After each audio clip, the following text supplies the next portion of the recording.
ಈ ದೇಹದಲ್ಲಿ ಭೂಮಿ ಸ್ವರ್ಗ ಎರಡೂ ಇದೆ. ನಮ್ಮಲ್ಲಿರೋ ಸಹಸ್ರಾರ ಇದೆಯಲ್ಲ, ಅದೇ ಸ್ವರ್ಗ. ನಮ್ಮಲ್ಲಿರೋ ಮೂಲಾಧಾರನೇ ಭೂಮಿ. ಎನ್ಲೈಟ್ಮೆಂಟ್ ಆದವ್ರಿಗಿದು ಅನುಭವಕ್ಕೆ ಬಂದಿರುತ್ತೆ.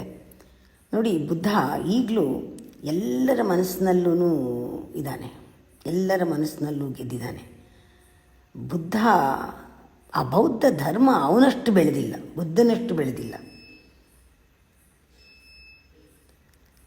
ಹಾಗೆಯೇ ಜೀಸಸ್ಸು ಎಷ್ಟು ಬೆಳೆದಿದ್ದಾನೆ, ಕ್ರಿಶ್ಚಿಯಾನಿಟಿ ಬೆಳೆದಿಲ್ಲ, ಅವನ ಧರ್ಮ ಅಷ್ಟು ಬೆಳೆದಿಲ್ಲ. ಇದರಲ್ಲಿ ಬೇಸಿಕ್ಸ್ ಏನಂದರೆ, ಏನೋ ಮಿಸ್ ಆಗಿದೆ. ಅವನ ಸತ್ಯಾನುಭವವನ್ನು, ಜ್ಞಾನೋದಯ ಆಗಿತ್ತವನಿಗೆ, ಆದರೆ ಅದು ಮನುಷ್ಯರಿಗೆ ಪೂರ್ತಿ ತಲುಪ್ಸೋಕ್ಕಾಗಲಿಲ್ಲ. ಕುಂಡಲಿನಿ ಯೋಗನೂ ಅಷ್ಟೇನೇನೆ. ಶ್ರೀವಿದ್ಯೆ ಎಲ್ರಿಗೂ ಹೇಳೋಕ್ಕಾಗಲ್ಲ.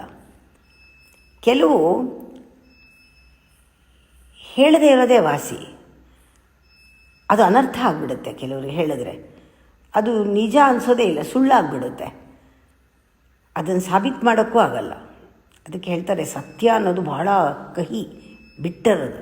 ಮಾತ್ರೆಗೆ ಹೆಂಗೆ ಶುಗರ್ ಕೊಟ್ಟು ಮಾಡಿರ್ತಾರಲ್ಲ, ನುಂಗುವಾಗ ನಮ್ಮ ಕಹಿ ಬರದೇ ಇರಲಿ ಅಂತ, ಅನುಕೂಲ ಆಗಲಿ ಅಂತ, ಆ ಥರ ನಿಧಾನವಾಗಿ ಭಾರೀ ಸೂಕ್ಷ್ಮವಾಗಿ ಕುಂಡಲಿನಿ ಬಗ್ಗೆ ಹೇಳಬೇಕು. ಅಷ್ಟು ಶ್ರೇಷ್ಠ ಅದು, ಅಷ್ಟು ಆ ತಾಯಿಯ ಸ್ವರೂಪ ಅಷ್ಟು ಅದ್ಭುತ. ಅದನ್ನು ಸೀದಾ ಹೇಳೋಕ್ಕಾಗಲ್ಲ. ಹೆಂಗಿದ್ರೆ ಹಾಗೆ ಬಿಚ್ಚಿಡೋಕ್ಕಾಗಲ್ಲ. ಅದನ್ನು ಭಾಳ ಸೂಕ್ಷ್ಮ, ಭಾಳ ರಹಸ್ಯ. ಶ್ರೀವಿದ್ಯಾ ರಹಸ್ಯ ಅದನ್ನು ತಿಳ್ಕೊಳ್ಳೋಕ್ಕೆ ಭಾಳ ಯೋಗ್ಯತೆ ಬೇಕು. ಭಾಳ ಬರೀ ಒಂದು ಆಸೆ ಇದ್ದರೆ ಪ್ರಯೋಜನ ಆಗಲ್ಲ. ಬರೀ ಡಿಸೈರ್ ಇಟ್ಕೊಂಡು, ಕುತೂಹಲ ಇಟ್ಕೊಂಡು ಹೋದರೆ ಕುಂಡಲಿನಿ ಅರ್ಥ ಆಗೋಲ್ಲ.